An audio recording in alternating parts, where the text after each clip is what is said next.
চলো আজকে তোমাদের সাথে শেয়ার করব নরম তুলতুলে রেশমি পরোটা। রেশমের মতো নরম হবে, একদম তুলতুলে নরম, আর দেখতে হবে ছবির ক্যানভাসের মতো।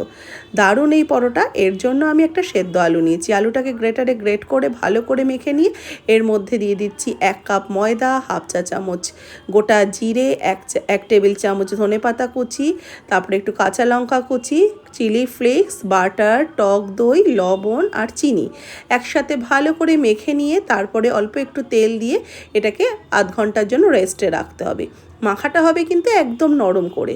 এবার একটু শুকনো ময়দা ডাস্ট করে এগুলোকে গোল করে বেলে নেব। যেহেতু একটু নরম করে মাখা হচ্ছে, এটা কিন্তু প্রপার রুটির মতো গোল শেপ আসবে না। যাই হোক, দেখতে দেখুন একদম ক্যানভাসের মতো হয়েছে।